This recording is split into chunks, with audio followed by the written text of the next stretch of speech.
Ndongeye ndagusuhuje weho nkurikiye kuri uyu muyoboro wanyu, mbazaniye inkuru ishyushye cyane kandi abantu benshi bafiteho ibibazo.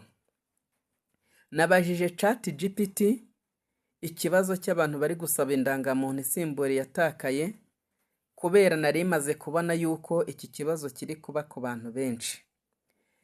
Nabajije ChatGPT iri jambo, aya magambo avuga ati: kuki abari gusaba indangamuntu isimbura yatakaye batari kuyibona?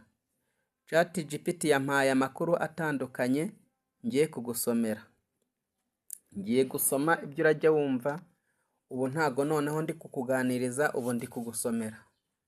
Iki kibazo kirimo kubazwa na benshi, dore impamvu nyamukuru zituma abari gusaba indangamuntu isimbura yatakaye batinze kuyibona mu Rwanda, cyane cyane muri iki gihe cya gahunda nshya y'indangamuntu koranabuhanga. Icya mbere, impinduka ziri kuba muri sisitemu ya NIDA. NIDA iri guhindura sisitemu isanzwe ikajya muri sisitemu nshya ya Digital ID. Ibi byatumye gusohora indangamuntu za kera bigabanuka. Hari aho byahagaze by'igihe gito mu gutegereza sisitemu nshya.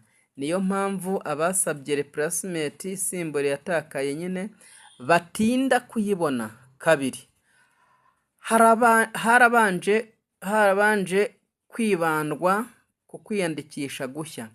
Leta yashyize imbaraga nyinshi mu kwiyandikisha abaturage bose gufata amakuru ya biometric mashya, bityo abari gusaba isimbura bashyirwa ku murongo utegereje. Gatatu, ibikoresho n'ikarita cards byabaye bike.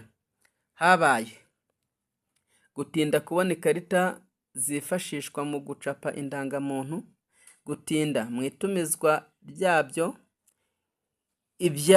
Ibi byagize ingaruka ku gusohora indangamuntu nshya n'isimbura izatakaye. Kane, gusuzuma amakuru verification byarushijeho gukazwa. Iyo wataye indangamuntu, NIDA ibanza gusuzuma neza umwirondoro wawe, ikirinda ko hari uwakoresha irangamuntu itariye.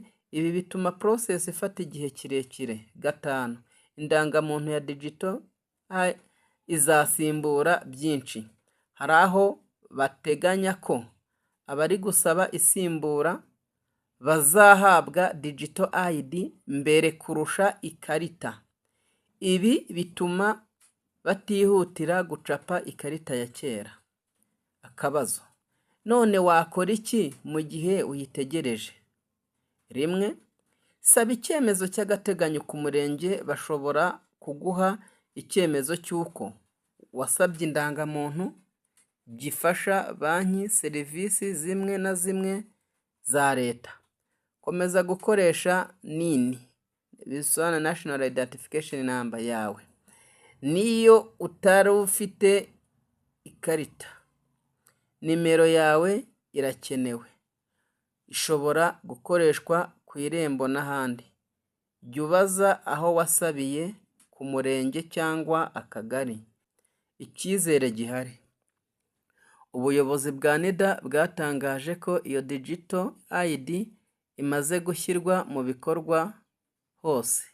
Ibibazo byo gutinda indangamuntu nshya n'izisimbura bizagabanuka cyane.